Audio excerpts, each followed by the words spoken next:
qui, s'en allant au loin, appela ses serviteurs et leur donna ses biens 15. Il donna à l'un 5 talents, à l'autre 2, et à l'autre 1, chacun selon ses capacités, et puis il est parti 16. Et celui qui avait reçu 5 talents alla faire du commerce avec eux et gagna 5 autres talents. 17. De même, celui qui en avait reçu 2 en gagna encore 2. 18. Mais celui qui en avait reçu 1 alla creuser la terre et cacha l'argent de son maître. 19. Longtemps après, le maître de ses serviteurs vint régler leur compte avec eux. 20. Et celui qui avait reçu 5 talents vint et apporta 5 autres talents, disant, Seigneur, tu m'as donné 5 talents, voilà, j'ai gagné 5 talents supplémentaires grâce à eux. 21. Et son maître lui dit, c'est bien, bon et fidèle serviteur, tu as été fidèle en peu de choses, je te confierai beaucoup de choses. Entre dans la joie de ton Seigneur. 22. Celui qui avait reçu 2 talents vint aussi et dit, Seigneur, tu m'as donné 2 talents, et voilà, j'ai gagné 2 talents supplémentaires grâce à eux. 23. Son maître lui dit, c'est bien,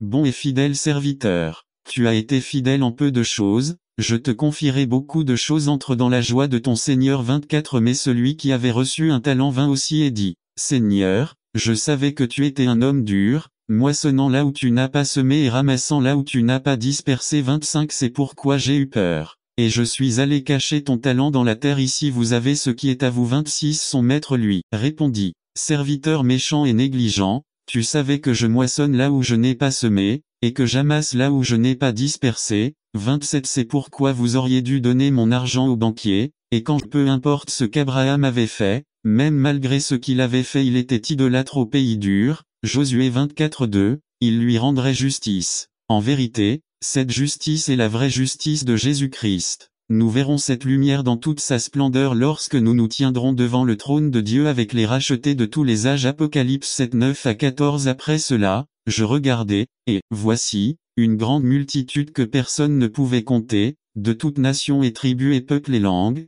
debout devant le trône et en présence de l'agneau, vêtus de robes blancs et avec des paumes dans les mains. 10. Et ils crièrent d'une voix forte, disant, le salut appartient à notre Dieu qui est assis sur le trône, et à l'agneau. 11. Et tous les anges se tenaient autour du trône, et autour des anciens, et autour des 4 êtres vivants, et ils tombèrent la face contre terre devant le trône, et adorèrent Dieu. 12. En disant, Amen, la bénédiction, la gloire, la sagesse, les actions de grâce, l'honneur et la puissance seront pour notre Dieu pour toujours et à jamais. Amen. 13. Alors l'un des anciens parla, me disant, ceux qui sont vêtus de robes blanches, qui sont-ils et d'où viennent-ils? 14. Je lui ai dit, Seigneur, tu sais. Et il me dit, ce sont ceux qui sont sortis de la grande tribulation, qui ont lavé leurs robes et les ont blanchis dans le sang de l'agneau. Alors, quelle est l'essence de cette lumière? La lumière est la justice même de Jésus-Christ. Cette lumière est le manteau blanc pur que nous portons et qui a été acheté avec le sang même du Christ.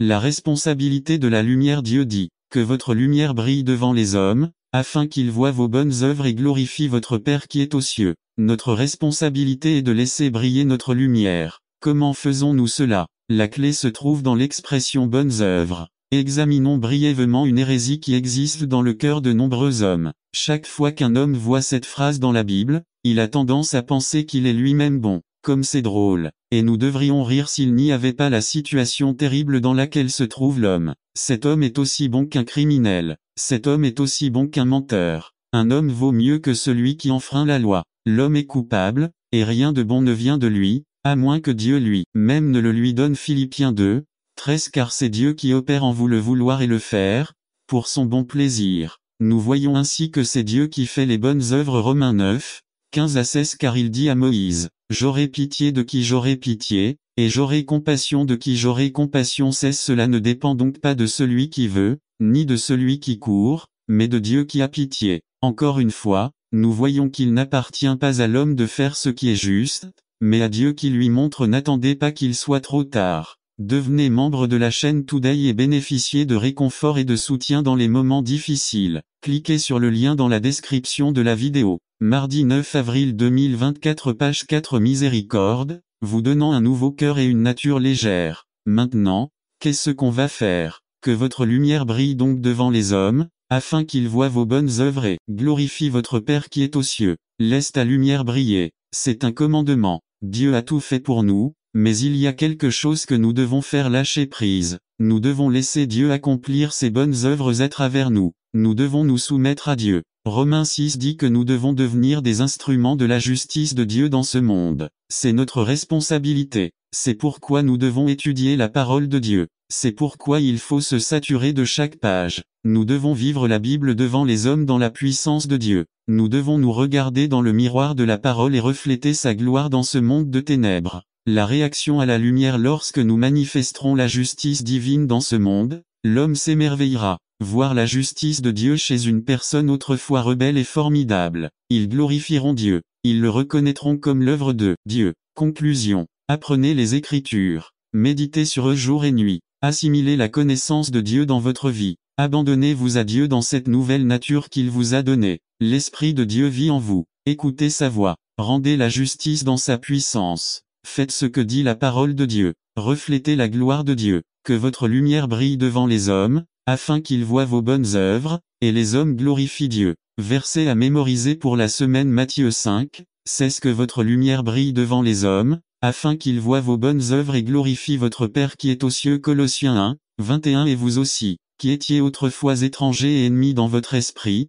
faisant de mauvaises actions, il s'est maintenant réconcilié. Romains 2, 4. Ou méprisez-vous les richesses de sa bonté, de sa patience et de sa longanimité, ne sachant pas que sa bonté vous conduit à la repentance. Ézéchiel 11, 19. Et je leur donnerai un cœur, et je mettrai en eux un esprit nouveau et j'ôterai du milieu de leur chair le cœur de pierre, et je leur donnerai un cœur de chair. Philippiens 2, 13. Car c'est Dieu qui opère en vous le vouloir et le faire, pour son bon plaisir. Romains 9, 15 à 16. Car il dit à Moïse, j'aurai pitié de qui j'aurai pitié, et j'aurai compassion de qui j'aurai compassion. 16. Cela ne dépend donc pas de celui qui veut, ni de celui qui court, mais de Dieu qui a pitié. N'attendez pas qu'il soit trop tard. Devenez membre de la chaîne Today et bénéficiez de réconfort et de soutien dans les moments difficiles. Cliquez sur le lien dans la description de la vidéo. Mardi 9 avril 2024, page 5. La connaissance assimilée de Dieu. Un résumé. Proposition. La connaissance de Dieu est le plus grand danger pour l'homme lorsqu'elle n'est pas assimilée, pratiquée dans nos vies pour la gloire de Dieu.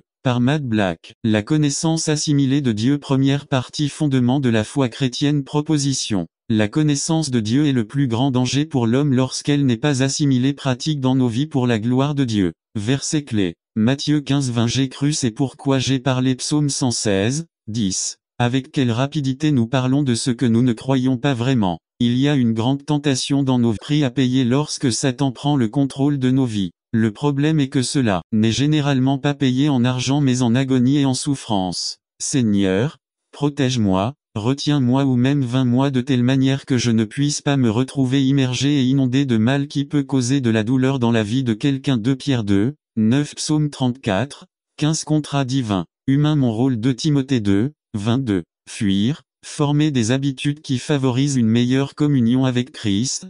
La partie divine. Philippiens 4, 6 à 7. Notre esprit et notre cœur seront libérés de toute anxiété. 1 Corinthiens 10, 13. Fournit une issue. Lecture de la Bible. 1 Chronique 4, 9 et 10. Hymne 417. Hymne 433, 410. N'attendez pas qu'il soit trop tard. Devenez membre de la chaîne Today et bénéficiez de réconfort et de soutien dans les moments difficiles. Cliquez sur le lien dans la description de la vidéo. Mardi 9 avril 2024, page 7. Il y a du pouvoir dans la décision. Résumé. Les Écritures nous présentent un monde dans lequel nos choix sont d'une importance vitale, un monde dans lequel la décision humaine joue un rôle vital. Les décisions que nous prenons peuvent changer notre propre destin, ainsi que celui des autres. Le dicton par Joshua Pinto. Le pouvoir de décision. Deutéronome 30, 19 à 20. 19. Aujourd'hui, j'en prends à témoin contre vous le ciel et la terre, que je vous ai donné le choix entre la vie et la mort, entre la bénédiction et la malédiction. Choisissez donc la vie, afin que vous et vos descendants viviez. 20. Aime le Seigneur ton Dieu,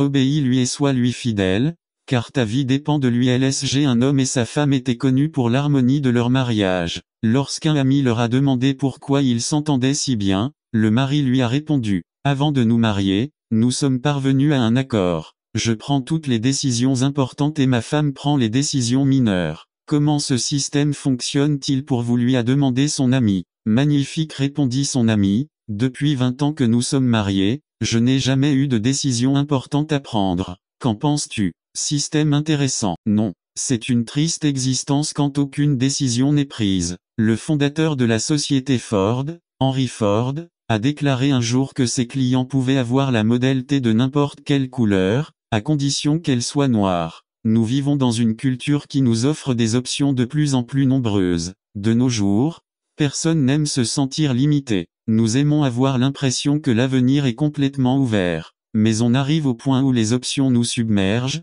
il y en a trop et parfois nous aimerions que quelqu'un choisisse à notre place. Au milieu de tant d'options, dans un monde où nous sommes chaque jour confrontés à une multitude de choix pour la plupart insignifiants, je me demande si nos décisions les plus importantes ne sont pas perdues sous un tas de décisions sans importance. Les Écritures nous présentent un monde dans lequel nos choix sont d'une importance vitale, un monde dans lequel les choix humains jouent un rôle vital. Les décisions que nous prenons peuvent changer notre propre destin, ainsi que celui des autres. La décision est une chose très puissante. Dès le début, dans le jardin d'Éden, Dieu a offert un choix à l'humanité. C'était une décision facile. Tout ce qu'Adam et Ève avaient à faire était d'éviter le fruit d'un arbre particulier. N'attendez pas qu'il soit trop tard. Devenez membre de la chaîne Today et bénéficiez de réconfort et de soutien dans les moments difficiles. Cliquez sur le lien dans la description de la vidéo mardi 9 avril 2024 page 1. Cependant, ils ont pris la mauvaise décision, et les conséquences nous hantent encore aujourd'hui. L'un des dons les plus précieux que Dieu nous a donné est cette capacité de choisir. Sans choix, l'amour serait impossible. Sans choix, nous ne serions rien d'autre que des robots, programmés pour vivre d'une certaine manière, sans aucune possibilité de contrôler notre destin. Un penseur chrétien l'a exprimé ainsi. Le destin n'est pas une question de hasard. C'est une question de choix. Ce n'est pas quelque chose qu'on attend, c'est quelque chose qui se réalise. Aujourd'hui, je souhaite partager 4 aspects importants sur le pouvoir de décision. Nos choix peuvent nous conduire au bien ou au mal. Dieu nous a donné la capacité de choisir, mais l'ennemi de nos âmes cherche à pervertir cette capacité et à mettre le bien au service du mal. Dans la vie du roi David, un événement a entraîné de graves conséquences qui ont affecté non seulement David lui-même, mais toute la nation dont Dieu l'avait fait chef. 2 Samuel 11:1 au printemps. Alors que les rois partaient en campagne, David envoya Joab avec la garde royale et toute l'armée d'Israël pour détruire les Ammonites et assiéger la ville de Rabat. Mais David resta à Jérusalem. LSG Nous avons tendance à croire que la plus grande erreur de David a été de convoiter Bethsabée, de la séduire et, finalement, d'organiser la mort de son mari pour tenter de dissimuler son propre péché. Cependant, la Bible nous dit que le problème a commencé bien avant, quand David était au palais pendant la saison où les rois partaient en guerre. La Bible souligne que l'échec de David a commencé par une mauvaise décision, celle de ne pas remplir ses devoirs de roi. Nous pensons souvent que nos mauvaises décisions sont inévitables. Dans bien des cas, cependant, lorsqu'on réfléchit à la question, on se rend compte que les choses n'étaient pas aussi inévitables qu'on voudrait le croire. La vie que Dieu nous a donnée est une vie de choix significatifs, pour le meilleur ou pour le pire. Nos choix nous engagent. Quelques centaines d'années après le début de la vie de David, Élie se retrouva face à une nation devenue incapable de choisir. La nation d'Israël avait un problème d'engagement. Il n'arrivait pas à décider. Il était déchiré entre oui et non lorsqu'il se demandait qui serait son Dieu. Pour les aider à prendre une décision, Élie organisa un petit concours sur le mont Carmel. Un combat entre le faux Dieu Baal et le vrai Dieu. N'attendez pas qu'il soit trop tard. Devenez membre de la chaîne Today et bénéficiez de réconfort et de soutien dans les moments difficiles. Cliquez sur le lien dans la description. En Christ, son Église, notre salut a scellé notre engagement envers lui. Maintenant, nous vivons dans l'amour et la puissance du Christ, en espérant que n'importe quel jour puisse être le jour où nous sommes convoqués appelés pour aller au mariage. Le processus ou procédure par lequel nous, croyants vivants et morts, sommes appelés convoqués au souper des noces de l'agneau passe par l'enlèvement de l'Église. En un instant, en un clin d'œil, la gravité perdra son emprise sur nous et nous serons transportés de cette terre au ciel. Les tombeaux de ceux qui sont morts en Christ seront ouverts et ensemble nous irons en présence de notre Père Céleste. C'est l'espoir de l'Église. Cet espoir est ce qui nous permet de continuer lorsque tout autour de nous s'effondre. Nous savons qu'à tout moment la trompette peut sonner et nous serons emmenés à ce moment-là. Nous serons comme lui et nous serons avec lui pour toujours. Nous devons comprendre que nous sommes des créatures éternelles et non de ce monde fini. C'est pourquoi il est facile de comprendre nos frustrations face aux limites de ce monde. Dieu merci, ce ne sera pas toujours comme ça. Lorsque la trompette de Dieu sonnera, nous irons directement aux noces de l'agneau. Beaucoup de nos amis s'accrochent à tout ce qui est terrestre. Ils ont besoin d'entendre la voix du Seigneur disant, encore une fois, je secouerai non seulement la terre, mais aussi le ciel. Cela indique la suppression des choses. N'attendez pas qu'il soit trop tard. Devenez membre de la chaîne Today et bénéficiez de réconfort et de soutien dans les moments difficiles. Cliquez sur le lien dans la description de la vidéo. Mardi 9 avril 2024. Page immobilier, comme les choses faites, pour que l'immeuble demeure. Hébreux 12 26 et 27. Dieu va ébranler cette planète. Cette planète a été secouée des milliers de fois comme en témoignent les volcans qui nous entourent. Tout ce qui peut être secoué le sera. Mais notre foi en Jésus ne peut être ébranlée. Cela continuera même après la destruction de l'univers connu. Tout ce qui peut être ébranlé le sera, pour qu'il ne reste que l'inébranlable. Regardons un instant la femme petite amie. La femme la mariée a 3 caractéristiques dans ce passage. L'église est prête, habillée et belle. Et j'entendis comme la voix d'une grande multitude, comme le rugissement de grandes eaux, et comme la voix d'un grand tonnerre, disant, Alléluia, car l'Éternel notre Dieu Tout-Puissant règne. Réjouissons-nous, soyons heureux et rendons-lui gloire car les noces de l'agneau sont venues, et sa femme s'est préparée, et il lui a été accordé d'être vêtu d'un fin lin, propre et brillant car le fin lin, ce sont les actions justes des saints. Apocalypse 19 6 à 8.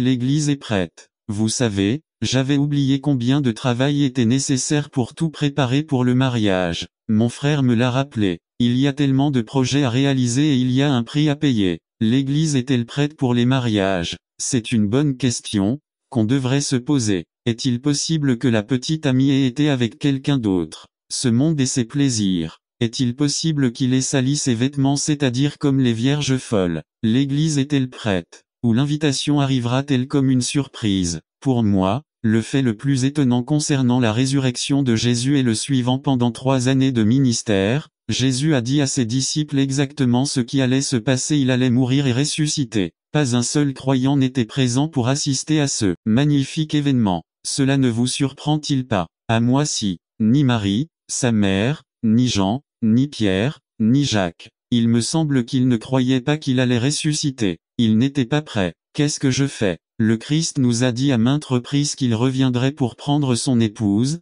et l'Église. La vérité ne pourrait pas être plus simple. Je pense que ceux qui sont prêts sont peu nombreux comparés aux millions de croyants dans le monde aujourd'hui. Depuis la guerre de 1967, au cours de laquelle Israël a repris Jérusalem, je regarde le ciel. Cela peut arriver à tout moment. Un grand homme de Dieu, Léonard Ravenille, a fait cette comparaison entre sa première venue et sa seconde. La première fois qu'il est sorti du ventre d'une femme, personne ne l'a vu entrer dans le monde. La prochaine fois, tous les yeux le verront d'eux. La première fois, il est venu comme un agneau. Le prochain viendra sous le nom de Lion de Juda. N'attendez pas qu'il soit trop tard. Devenez membre de la chaîne Today et bénéficiez de réconfort et de soutien dans les moments difficiles. Cliquez sur le lien dans la description de la vidéo. Mardi 9 avril 2024. Page 2-3. La première fois il est venu racheter, la deuxième fois il est venu régner 4. La première fois il est venu pour mourir, la deuxième fois pour ressusciter les morts 5. La première fois, les hommes demandèrent où est le roi des Juifs, celui qui est né. La deuxième fois vient en tant que roi des rois 6. La première fois, il reçut une couronne d'épines, la deuxième fois une couronne de gloire et d'honneur 7. La première fois il est né dans une étable, dans la pauvreté, la deuxième fois il vient avec pouvoir 8. La première fois il était accompagné d'anges, la deuxième fois il vient avec des milliers de saints 9. La première fois il est venu avec humilité, la deuxième fois avec majesté. Le Christ vient. Oh, mon ami, es-tu prêt? Deuxième L'église est vêtue. Jean a dit que l'église est vêtue de fin lin, propre et resplendissante. Comme il est difficile aujourd'hui de rester pur et propre. Chaque jour, on est attaqué par des messages du système de notre monde. Mais Dieu exige que son peuple soit pur. Il doit y avoir une différence marquée entre le croyant et l'impie. Le Seigneur dit à Jérémie, « Je t'ai formé, je t'ai connu, je t'ai sanctifié, je t'ai envoyé, je te donne ma parole, je suis avec toi. » Voir Jérémie 1. Notre Père Céleste a la priorité dans nos vies. Il a le droit d'attendre quelque chose de spécial de chacun de nous. Nous sommes l'épouse de son Fils et il ne tolère pas que nous jouions la prostituée avec ce monde. Nous parlons de vivre une vie sainte, propre et brillante. Troisième L'Église est justifiée. Que signifie être justifié? 37 Sans aucun doute, Jésus savait clairement avec qui il pouvait ouvrir et partager ses pensées très intimes. Parmi tous les disciples, il n'a choisi que 3 favoris, pas seulement à cette occasion, mais à d'autres comme lorsque la fille de Jaïru est allée récuser. Personne ne suivit sauf Pierre, Jacques et Jean, frères de Jacques. Marc 5, 37 et il ne lui permit pas et il fut transfiguré devant eux. J'imagine à quel point les autres disciples étaient jaloux car il n'en a choisi que 3. N'attendez pas qu'il soit trop tard. Devenez membre de la chaîne Today et bénéficiez de réconfort et de soutien dans les moments difficiles. Cliquez sur le lien dans la description de la vidéo. Mardi 9 avril 2024 page 1a avec Pedro. Pourquoi prendriez-vous Pedro, s'il a toujours des ennuis, c'est un bavard. B2 fils de Zébédée 1. Jacques. Avec Jean, il était surnommé Symbolo de Registrado Boanerges Mac 3,17 et tous deux reçurent également une réprimande de Jésus pour leur impétuosité LC 9,54 Juan il est devenu l'apôtre de l'amour. C il leur dit 1. Mon âme est très triste, jusqu'à la mort V. 38 La raison de sa tristesse est dans Is. 53. 3 à 10 1 Sa douleur physique approchait 2 Sa séparation d'avec le Père approchait. Mon Dieu, pourquoi m'as-tu abandonné 3 Sa douleur émotionnelle approchait, et ceux qui passaient par là l'insultaient en disant, bah, Marc 15, 29 4 Sa mort approchait 2. Reste ici, regarde avec moi. V. 38 Une instruction spécifique pour rester dans un certain endroit pour prier 2 Des instructions qu'ils n'ont pas suivies, parce que la fatigue les a vaincus. Monsieur 14, 37 Puis il arriva et les trouva endormis, et il dit à Pierre, Simon, tu dors. N'avez-vous pas pu regarder 1h3 Jésus attendait d'eux, ses intimes, qu'il prie pour le professeur et pour qu'il ne tombe pas en tentation 4 Jésus est venu 3 fois et a constaté que ses disciples dormaient tout. Ils dormaient quand ils devaient prier. Un endroit pour rechercher la volonté de Dieu. Matthieu 26, 39, 42. LC, 22, 43,44 R39 S'avançant un peu, il tomba sur sa face, priant et disant, Mon Père, s'il est possible, que cette coupe s'éloigne de moi mais pas comme je veux, mais comme tu veux 42 autres ave fu, ioro accent aigu por segundave, diciendo, padre ami accent aigu o, sino put pasar de ami accent aigu esta copa 5 yo la beba, agas tu voluntabe es en los siampos incierto de la vida que mao nemo de buscar la volunta de Dieu. LC, 22-44 et étant en agonie, il pria plus intensément et sa sueur était comme de grosses gouttes de sang qui tombaient à terre. C'est la volonté de Dieu équivaut à faire la distinction entre ce que Dieu veut et non ce que je veux. Dès Jésus pourrait tomber dans la tentation de rejeter la mission pour laquelle il a été envoyé. C'est pourquoi Luc 22 dit 43 et un ange lui apparut du ciel pour le fortifier. Avez-vous déjà cet endroit pour rechercher la volonté de Dieu dans la prière? F en tant qu'Église, nous avons un lieu où nous pouvons rechercher la volonté de Dieu 1. Lorsque nous étudions la parole à l'école du dimanche, n'attendez pas qu'il soit trop tard. Devenez membre de la chaîne Today et bénéficiez de réconfort et de soutien dans les moments difficiles. Cliquez sur le lien dans la description de la vidéo. Mardi 9 avril 2024 page 2. Quand nous étudions la parole pendant une cellule disciplique 3. Lorsque nous écoutons attentivement pendant la prédication 4. Quand quelqu'un avec le don d'extorsion, de sagesse, etc. Il sera fait pour nous le dire et nous guider dans la bonne direction. J'ai que venir à l'église soit pour vous comme Gethsémani l'était pour Jésus. IV. Un endroit où il a été trahi. MT, 26, 45 Puis il vint vers ses disciples et leur dit, Dors maintenant et repose-toi. Voici, l'heure est venue et le Fils de l'homme est livré entre les mains des pécheurs 46 Lève-toi, allons-y. Voyez, celui qui me trahit s'approche. À quelle tristesse de penser que cette place particulière de Jésus a été révélée par un traître. B. Alors qu'il donne déjà à ses disciples la permission de dormir, Judas Iscariote s'approche et Jésus demande à ses disciples de se lever. C. Il a été trahi par un baiser. Il est d'usage de s'embrasser sur la joue entre personnes qui s'estiment. Il semble que cette coutume soit encore pratiquée parmi les peuples du Moyen-Orient. D. Je voudrais vous dire que cette possibilité n'existe pas dans les églises, mais je vous mentirais. Il y a un certain nombre de personnes qui refusent de retourner dans une église à cause d'une expérience amère.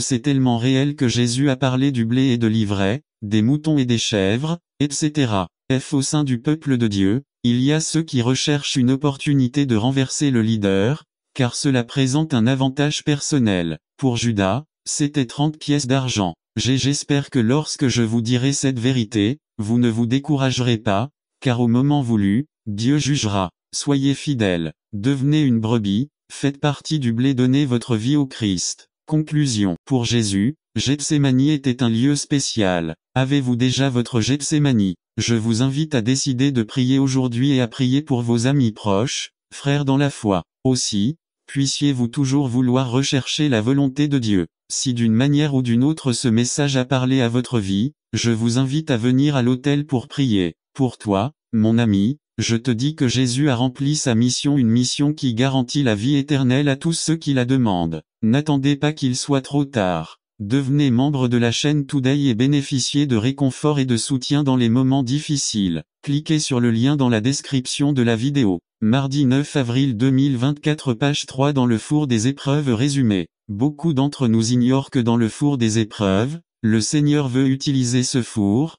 Pour nous bénéficions, dois-je surmonter 3. Cette semaine, je propose de faire 3 choses pour purifier mon service au Seigneur et au peuple. Écrivez-le. N'attendez pas qu'il soit trop tard. Devenez membre de la chaîne Today et bénéficiez de réconfort et de soutien dans les moments difficiles. Cliquez sur le lien dans la description de la vidéo. Mardi 9 avril 2024, page 4. Atmosphère pour les miracles résumés. Dieu veut toujours accomplir des miracles. Pour que des miracles se produisent, il faut une atmosphère appropriée. Parfois, Jésus ne faisait pas de miracles, parce que l'atmosphère n'était pas appropriée. Par Séraphin contrera atmosphère pour les miracles font partie de l'évangile. Cependant la Bible dit qu'il y avait des endroits où le Christ ne pouvait pas accomplir de miracles à cause de l'atmosphère qui régnait. Plusieurs facteurs créent ou bloquent l'atmosphère. Aujourd'hui, nous verrons l'un de ces facteurs qui affectent uniquement les dirigeants. Texte, Marc 7, 24 à 30.